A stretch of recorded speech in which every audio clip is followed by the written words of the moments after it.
जिलाधिकारी के आगमन के पश्चात जनपद में विकास का शुभारंभ नवागत जिलाधिकारी के रूप में अविनाश सिंह द्वारा पहले कार्य के रूप में दरबन झील से पश्चिम विहार के नाम पर शुरुआत की गई, जिसमें कार्य शुरू होते ही ग्रहण लगता दिखाई पड़ा है। दरबन झील तक जाने के लिए किया जा रहे ईंट के प्रयोग में टोटल दोयम दर्जे और तांबड़े ईंट का प्रयोग किया जा रहा है। जिलाधिकारी के सपनों को ग्रहण लगाते हुए दिख रहा है। दिए गए कार्य को ठेकेदार द्वारा दिवा स्वप्न दिखाकर कार्य किया जा रहा है। क्या इसी प्रकार जिलाधिकारी के प्रथम विकास के रूप में दरबन झील के नाम पर शुभारंभ किए गए कार्य को ग्रहण लग जाएगा, या अपने आप में एक प्रश्न है।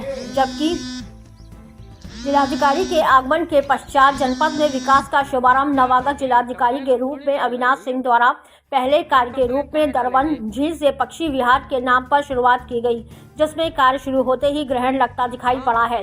दरबन झील तक जाने के लिए किया जा रहा ईंट के प्रयोग में टोटल दोयम दर्जे और तांबड़े ईंट का प्रयोग किया जा रहा है। जिलाधिकारी के सपनों को ग्रहण लगाते हुए दिख रहा है। दिए गए कार्य को ठेकेदार द्वारा दिया स्वप्न दिखाकर कार्य किया जा रहा है। क्या इसी प्रकार जिलाधिकारी के प्रथम विकास के रूप में दरबन झील के नाम पर शुभारंभ किए गए कार्य को ग्रहण लग जाएगा, या अपने आप में एक यक्ष प्रश्न है। जबकि जिलाधिकारी द्वारा सौंदर्यीकरण पक्षी विहार करने के पश्चात इसको पूर्ण रूप से विकसित करने के लिए शुभारंभ किया गया था, परंतु दरबन झील की स्थिति में कुछ ही सुधार नजर आ रहा है, जिसको हम वीडियो में देख सकते हैं।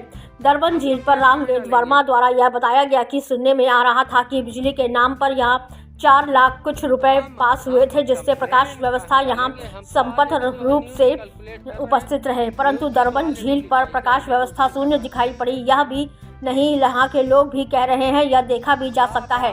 मत्स्य जीवी सहकारी समिति प्रतापपुर चमुघी के नाम दरबन झील का 10 वर्ष का पट्टा हुआ है। दरबन झील पर उपस्थित गुड्डू वर्मा द्वारा बताया गया, जिलाधिकारी द्वारा दरबन झील के लिए सार्थक प्रयास किए गए, परंतु अधीनस्थ विभागों द्वारा ठेकेदारों द्वारा इसको पूर्ण रूप से मूल स्वरूप में लाने का प्रयास नहीं किया जा रहा है। बल्कि विनोद वर्मा द्वारा यह भी कहा गया, शायद जिलाधिकारी इस बात से अनजान है, इसलिए इस प्रकार उनके अधीनस्थ द्वारा इस प्रकार कार्य किया जा रहा है। अम्बेडकर नगर से अश्विनी यादव की खास रिपोर्ट।